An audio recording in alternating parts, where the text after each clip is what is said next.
Hello again. Today I'll be telling you the story of Bart, as he loots, fights, and just generally survives his way through 7 days to die. My goal is to survive for 28 days, which would mean 4 horde nights. Can I actually manage that? I have no idea.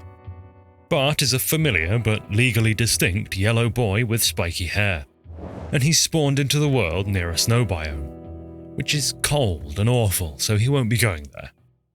His reptile brain pipes up from its usual back seat and instinct takes the wheel whilst Bart completes the starter quests of 7 days. Hit the grass, make a bedroll, grab some rocks, make an axe. You know the drill. After scooping up his makeshift camp, it's time to run towards our first friend, Trader Joel. But who is Bart? I mean, obviously he's a crude facsimile of Bart Simpson, but I mean, what's going on in his head? Well, for completing those quests, we've earned 4 skill points, and I need to decide how to spend them. So Bart will be a smart boy. He'll use stun batons and robotic weaponry, eventually flying so high as to rely almost entirely on traps and turrets to do his dirty work. But first, he'll do a great many quests. Which means we'll be taking as many levels in Daring Adventurer as quickly as we can, followed by Better Barter. But first, he'll run to the trader. And look at that. There are zombies along the way. We'll harvest them for their XP, which Bart craves so desperately. We'll also harvest any piles of gore along the way. Considerably later on, when it comes time to craft a load of duct tape, we'll be very thankful for all of the bones. Alright, so we've arrived at Trader Joel's, where Bart will do as many quests as he can in the shortest time possible, but not until he's rummaged through absolutely every container here. I hadn't actually looked at the notes for Alpha 21, so it was at this point that I learned of the new skill magazine system by finding a few Forge Ahead books amongst the loot. To briefly explain, in case you also don't know, you unlock crafting recipes now through skills leveled exclusively by reading these magazines, rather than by spending your skill points like you did before. Those old skills now grant bonuses to make you more likely to find the relevant magazines. It's an interesting system that prevents you from rushing immediately to crafting very high-tier stuff, I suppose. Which means we'll have to rush to high-tier stuff through questing instead. So let's get on with that. Off we trot to our first quest, which is to clear out a mine. Bart's still getting his bearings and remembering the rhythm of melee combat though, so it doesn't exactly go smoothly. Nearly immediately he suffers a concussion and a deep laceration. I thought at this point the job should be done, but apparently one zombie that was supposed to drop on my head missed his cue, and just kept standing up there in his little alcove like a foul little goblin. So I had to shoot him with a bow. Okay, quest done, it's time to slowly head back towards Joel, hitting level 2 along the way.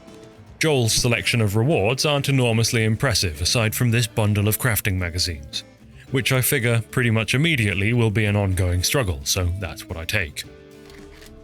Now, it's already gone 7 PM at this point, so while I'd like to do another quest, it's best to just go and find somewhere to hole up for the night.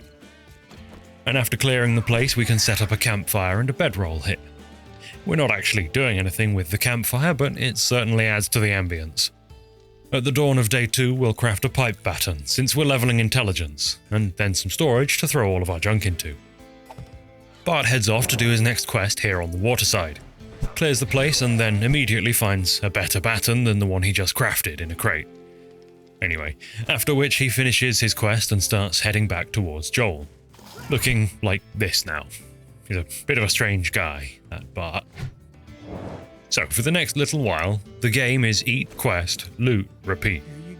Meaning it would be handy to have some storage outside the trader for dropping junk in between quests. So before heading out again, we'll make just that. A little ways into our questing, a small horde stumbles into view, which is a nice little delivery of XP, but it does take quite a while to deal with using a tier 2 pipe baton. After that, we're heading into the burnt forest biome now to do more quests. I think the location of the first trader was pretty unlucky actually, as most of the quests require a kilometre or so of running. But anyway, less complaining and more doing.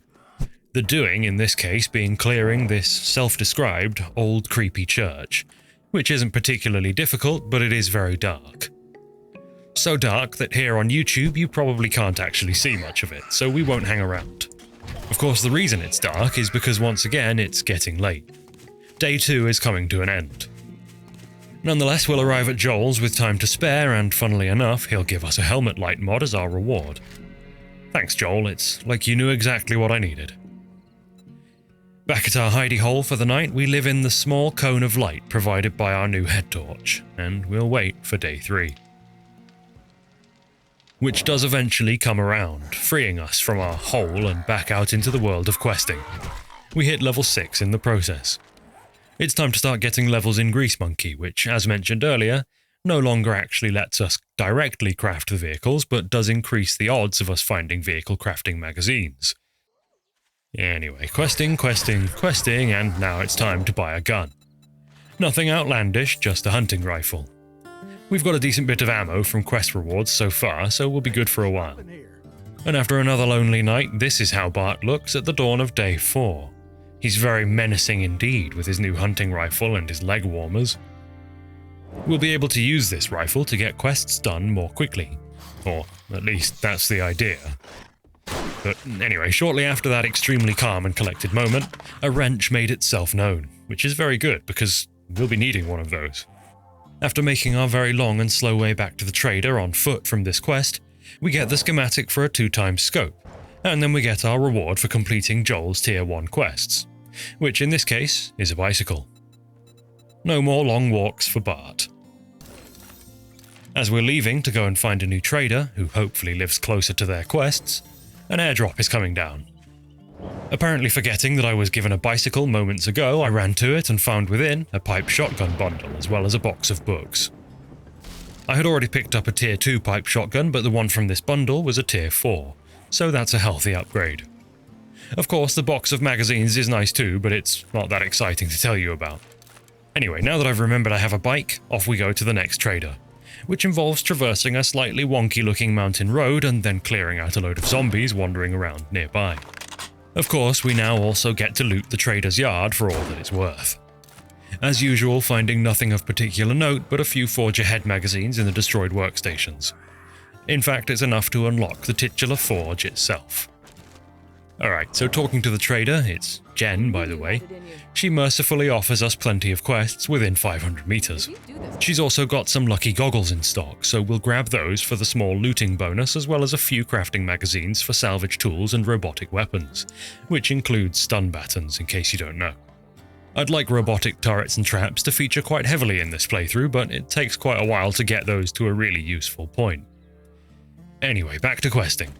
Once again, I'll drop some boxes outside of Trader Jen's, just to help with inventory management between quests. We're headed out again to yet another old creepy church. With it cleared, our next quest sends us to a residential area full of spooky, burned-up zombies, where Bart will probably need to spend the night again as it's getting late already. Meaning that after we've found the trader's supplies and looted the POI, we'll build ourselves into a roof Minecraft style and settle in for a night of staring at the walls. What I tend to do during these first few long nights is poke around the crafting menus and the skill options to familiarise myself with everything, since it's been a long while since I last played, and things tend to change quite a lot between the updates and 7 Days to Die. Once day 5 starts to dawn, Bart breaks out of his roof and reaches level 10 on the way home by putting down any shufflers he comes across. At this point though, the next few days all look very much the same, so let's just cover the highlights. I made a little castle of MDF outside Trader Jen's place to spend the nights in, got a tier 6 pipe baton whilst questing on day 6, finished Jen's tier 1 quests and got a bundle of books before going to meet Trader Bob, with his nasty yellow eyes. In meeting him and looting his yard, we unlock the workbench, which will be handy, but right now we need to make a horde base. So right outside of Trader Jen's, Bart makes a forge, in which to make iron bars. Whilst those are cooking, he'll also dig up a load of clay with which to make cobblestone and start working on a basic ranged horde base. The kind where you just look down at the zombies through iron bars and shoot them in the face. I always forget just how much XP you get from building, so all of this has taken Bart up to level 14. Skills still aren't that interesting to look at, but we got Daring Adventurer level 3 here. It's useful, don't get me wrong, it just doesn't make for particularly interesting video content. So anyway, as day 7 dawns, we still need way more materials to finish off the base, so I'll quickly cycle back to our previous traders and temporary homes to scoop up anything we left lying around in the boxes, before cycling all the way back and putting it to use just in time for the horde to arrive. It's nothing fancy, but surely it will do the trick for day 7. Here they come now.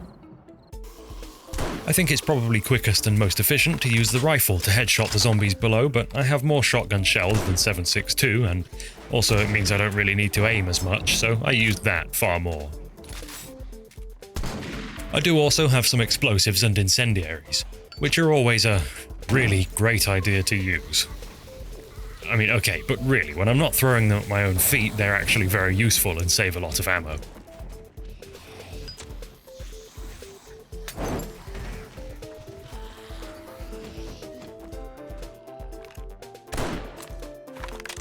So there we go. A couple of hours later and a surprisingly small amount of ammo used, the first horde is done.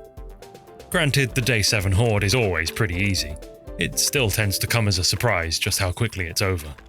Once the sun rises on day 8, Bart can head down and scoop up the loot, which is mostly 9mm ammo. Naturally, by killing all those zombies, we got some levels. So we'll put our skill points into Grease Monkey 3 and Robotics 1 to further help with getting those specific skill magazines.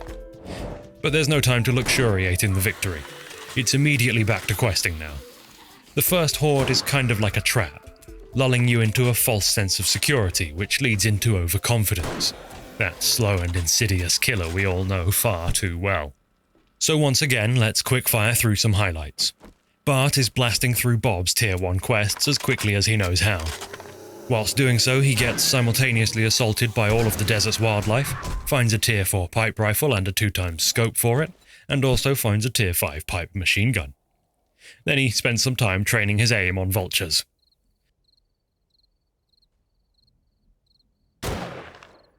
And finally unlocks the crafting of mini-bike parts. Which means it's also time to make a workbench and go dismantle a load of cars for a battery. Which probably also means it's time to make the basic outline of a building to put all of this stuff in. But then it's immediately back to questing. We just don't have to pedal anymore. After breaking into a wall safe that had nothing good in it, I realised it's probably time to start putting some points into miner and motherlode, or resource gathering later on is going to be hell. And hey look, there's another airdrop, which as usual is full of very useful but not enormously interesting skill magazines. And thus concludes Trader Bob's Tier 1 Quest Blast. He gives me a load of jukes and sends me back north to Trader Jen, who now has Tier 2 quests. But first, I'll buy all of his magazines. Now that I permanently need fuel to feed the minibike, I'll always stop to salvage cars, so on the way back I searched this one and was rewarded with a Tier 4 iron pick. Very good. After completing one Tier 2 quest for Jen and finding a Tier 3 stun baton in the process, it's time for some organisation back home. Which for me in 7 days means just having individual boxes for equipment, food and medicine, materials, parts, etc, you get the point. I'll also start steadily replacing the dirt floors here with actual building blocks. I forgot that you typically build up off the ground in this game, but oh well, it's too late now. In any case, Bart's little hovel is getting there. I mean, it doesn't have a roof, but that's why I said it's getting there. Anyway, no time for that, it's back to questing. Day 14 is approaching fast. While I was over his way, I decided to buy a robotic turret from Trader Joel. Their ammo is cheap and quick to craft, so why not add it to the defensive arsenal? And then Bart got concussed again by a stupid dog. There's a bit of a fuel crisis on the go, you see, so it felt like it was worth breaking into the rear yard of some industrial place to salvage a tool van. Anyway, the reason I was over that side of the map is because I thought there might be some valuable stuff back at the original hidey hole. Which there wasn't. Back at the base that night, I decided to give the robotic turret a quick test. And yep, it works. But it takes quite a few shots to kill a zombie, and it can only accept about 40 ammo at this point. You see, its ammo capacity grows with levels in robotics, so later on it will be able to take a few hundred rounds. But now isn't later on, now is now. And now is time for more questing. Whilst questing, Bart hits level 24. And I figure it's best to continue my investment in the mining skills, as they'll make gathering for ammo considerably less painful. Now at some point Bart found a pistol, and it made him, or rather me, start acting like John Wick. Don't get me wrong, he looks goofy, but he's inarguably kind of badass at this point. And he's about to get considerably more so, because after clearing out this Tier 2 infestation, that's Jen's Tier 2 quests cleared off. and as a reward he gets an AK-47 bundle, which contains a tier 5 AK, a load of ammo, and some assault rifle crafting magazines. I can't remember exactly when, but at some point we learned to craft a drum magazine, so let's do that. Bringing the AK's magazine size up to 60. Very good. Jen sent us back to our original Trader Joel, and whilst we were there, an airdrop. As tends to be the case, there's nothing actually particularly interesting in it. I mean, it had a full set of tier 6 scrap armor in it, but who actually uses heavy armor? More useful to us is the consistent supply of skill magazines that the airdrops give, creeping us steadily towards Vehicles 45, which would unlock motorcycle parts. In any case, Trader Joel was happy to buy the armor, and Bart even leveled up in the process of selling it. How lovely. Anyway, it's day 13, so let's get home and start prepping. Whilst looting at night on the way home, a chance presented itself to test the AK. Oh yeah, it works. Oh, Christ, there's more. Jesus. Fuck. Okay, it works pretty well, but it's not an adequate replacement for intelligent gameplay. Let's patch up and get home. We've got a crate full of all kinds of medicines here anyway, so it's not actually that big of a deal so long as Bart doesn't straight up die out there. On day 14, before getting back to work on the base, I see that Jen is selling a tier 3 SMG. Tasty. I want that. So I got it. I just had to sell some other junk first. I also quickly made a dew collector, since it's not so simple getting clean water now that you apparently also crunch the glass when you drink some. So after a couple of mishaps, the Horde base is in its day 14 state. Anything that will get punched by zombies is upgraded to cobblestone and covered in cobblestone plates. I put that robotic turret on a little pillar nearby, but without being able to reload it, well, it won't help out for long, put it that way. This is what it looks like from a zombie's eye view. Just stare up at Bart and wait for death. Re-death. Second death. Whatever. For the remainder of the 14th day, Bart hits iron for non-specific reasons. We'll need it sooner or later, so might as well dig it up now. Anyway, it's time. Up in our little perch, we wait, with about 400 rounds for the SMG and something like 450 7.62 for the AK. That should be plenty, right? Right. Well, there's only one way to find out. Oh, first though, let's chug this learning elixir and don't forget to like and subscribe.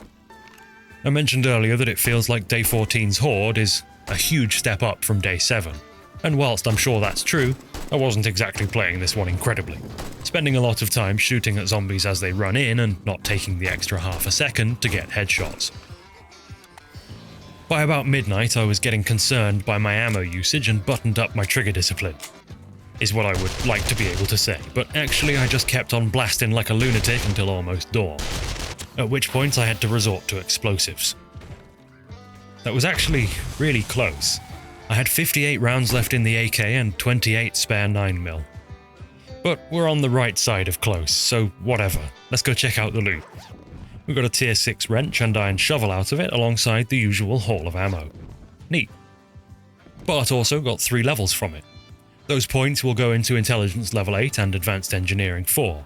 Since I really need to be able to make both a cement mixer and a chemistry station pretty soon. The base held up well, but upgrading it to concrete would be a good idea. Alongside upgrading its durability, we're probably also going to need some help doing the actual killing soon. But we'll get to that. In service of those goals, Bart heads off in search of some densely packed POIs to scavenge for skill magazines. This underground bunker is pretty cool and contains a reflex sight schematic as well as enough Forge Ahead magazines to unlock the cement mixer. How exciting! Let's hurry home and make one right away. I suppose we could also spend some time making a roof, but nah, I'm just going back out questing. I start to double clear some of these POIs now, but not all of them, just the ones that give me a good feeling, you know? Because in case you don't know, when you have a quest at a POI, it resets the loot there, so you get to loot them twice. It's kinda dumb. But hey, look at that. There's a crucible in this one, so now we can make steel. Very good. We also got a tier 4 steel axe for the quest reward. Even more good. Alright, questing, and more questing later, it's day 17 and time to make some structural upgrades to the Horde base. Bart takes his first trip now to the wasteland biome on a clear infestation quest for Jen. The POIs here have a lot of skulls, and the game runs absolutely terribly, so it must be dangerous. And sure enough, there's green zombies here, which, as you can see, aren't necessarily a huge threat on their own, but they add to the general feeling of peril that hangs over Bart's spiky yellow hair. Regardless of that peril, Bart works his way through the POI with worse than usual aim thanks to the lowered frame rate, blasting away with his SMG with little to no regard for ammo conservation. By the time the job is done, it's nighttime and the place is crawling with very scary zombies, so it looks like we're spending the night up here in our little sniper's perch, which does give us some time to think about how to spend these 3 skill points. Eventually I managed to decide on pumping up the robotics levels from 1 all the way to 4. So now we just wait here and shoot zombies. It's decent XP just sitting here clicking heads, but once again it's not great for ammo conservation. Anyway, in the wee hours of the morning it's back on the minibike for an uncomfortable ride home. By doing even more questing, because yeah, that really is all I've been doing this playthrough, we've unlocked the basic electrical components like generators, switches and all that jazz. We'll get to that a little bit later though. First, Bart needs to zap his way through this house with his stun baton, because day 21 is closing in and it's probably time to start conserving and even mass-producing ammunition. Whilst handing that quest in to Joel, I checked his wares and saw that he's selling some auto turrets. Yeah, the shotgun turret will do nicely. I felt like it wouldn't be wise to throw all of my 9mm ammo at an SMG turret, given that I'm also using it myself. So, shotgun turret it is. A few more quests later, we're back at base figuring out this electrical stuff. A generator, some wire relays, lights, switches, that kind of thing. I built this little enclosure with iron bars to house our turret, but I realise now that I've made a small cock-up. Ordinarily, you can just place a land claim block and pick up anything that you've placed. However, you can't place them too close to a trader. In other words, that turret that I placed there is there for good. What a waste. Oh well, in other, significantly better news, after a horrifically long dry spell, Bart finds the last Vehicle Adventures book required to unlock motorcycle parts. So let's do that. What a beautiful hog. It's a thirsty hog, though. Thankfully then, we've also finally unlocked the chemistry station, meaning we can craft gunpowder and glue more efficiently, but more importantly right now, also fuel. I took my new fat hog down to Trader Bob and bought another shotgun turret to make up for my earlier placement mistake, which feels like a massive waste of dukes, because it is, but still, that's why we're playing an int build, so we can waste dukes. The chemistry station is a 14-minute craft, so while it's going, let's wire some stuff up. I got some dart traps and wired them up to pressure plates. Then I realised that they're too high and would shoot over the heads of the zombies, and also that I can't pick them back up, so I'll have to remember to make some more and place them properly before day 21. I also picked up a big spinning blade and fairly randomly placed it at head height underneath where I'll be standing. The last trap I'll set up, which will turn out to be the most useful, is an electric fence around the base of the tower. I can't really say I fully understand the wiring system in this game, but I've got the basics down well enough to do all of this stuff, and that's all that matters. Now, on to ammunition. I've managed to get enough levels in tool crafting to be able to make a steel pickaxe. So with that, Bart will be able to go out on his bike and ravage the world for all of its lead, potassium nitrate and coal. Obviously making bullets also uses brass, but we have thousands of that built up from 3 weeks worth of looting. I'm doing so much ammo crafting that I'm going to make a second forge. Let's pop it down outside. Here ought to do... oh, for fuck's sake. Okay, well, that forge lives there now. Alright, we've got over 2,000 9mm ammo, 500 7.62, the shotgun turret is fully loaded with 450 shells, the dart shooters have about 400 darts each, and little robo-turret over there is fully loaded too, for all the good it'll do. Bart is what you might call stacked right now. Something of a Chad. We'll make some grenades and Molotovs too, just for fun. Here's a nice cinematic view of our defensive situation. The turret cage, the electric fence, and the blender. Now, here come the zombies. It's near immediately apparent that the most valuable thing I've placed are the fences, which turn moving zombies into not moving zombies. The blender catches the odd straggler, but for now all of the zombies are coming from this side of the base, leaving the turrets high and dry until about midnight, when they start coming from the opposite direction. They appear to know that there are dangerous things inside of that little hut as they're very angry at the walls. In any case, I'm a little busy shooting zombies, so you don't actually see the turrets working all that much, but you can hear them. For the most part, this horde night I was able to casually walk around clicking the heads of stunned zombies, but on a couple of occasions I did go full auto to clear them from the walls of the turret box. So with dawn on the horizon, I can say with confidence that electric fences really were the MVP here. I had to throw some grenades down at the end just to feel good about having made them in the first place, but all told I barely used any of the ammo I crafted, having over 1600 9mm left at dawn. Also worth noting is that running all of this stuff for the night I used just about 50 fuel in the generator. Very efficient traps. Naturally I also got some levels from all that, despite only getting partial XP for trap kills. All the points will go into finally grabbing intelligence level 10, which unlocks the final levels of some very useful skills. Anyway, I had said that our goal would be to survive the Day 28 horde, but Day 21 has buoyed my confidence to outrageous levels, and I begin to wonder whether I could put together a new horde base of my own design to withstand Day 28's horde with either no input or at least very little from myself. Oh dear, he's getting grandiose ideas, isn't he? That never goes well. So we've got 7 more days. Does anyone want to guess what I'm going to do with them? If you said more questing, you're absolutely right. Bart finishes off Jen's Tier 3 quest offering and heads north to the snowy biome to meet Trader Hugh, whose sign says, "You loot, I shoot." So I loot anyway, because I'm a madman. He's the gun guy and his merchandise reflects that. But I don't really need any of this, and I'm certainly not going to do a load of quests out here in the snow, so it's back home we go. Let's build this new base then. I'm making my own design, which isn't usually a smart idea, but in any case it's very basic. It's just a bridge with a load of traps, basically. Obviously a shotgun turret or 2 would have been really helpful, but I can't pick up the existing ones, and none of the traders have any more in stock, so shit out of luck on that front. At this point I realised I can put extended magazine mods into the robotic turrets, which with robotics level 5 means a tier 3 turret loads 240 rounds.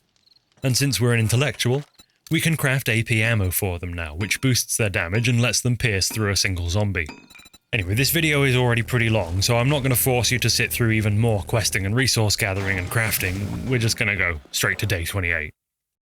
Here are some pretty shots of the base in all of its, glory. And here are the zombies. Oh. Hey, it's actually working. The zombies are all dying and I'm just sitting here. Sure, I have to deal with the vultures myself, but that's hardly a big deal. Wait, something's wrong with the electric fence, and now we've got a spinning blade missing.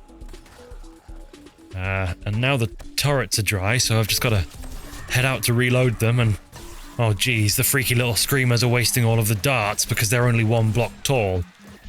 And oh Christ, acid vomit sure sucks when you have no space to avoid it. Oh no, it's destroying stuff now. Bart, run! They're getting in! Oh dear. So, there lies Bart, in the ruins of his hubris. In your arrogance. In your hubris. So, whatever you do, please remain indoors. It turns out that whilst there are zombies out there, the true danger is overconfidence after all. Thanks for watching, and until next time, goodbye.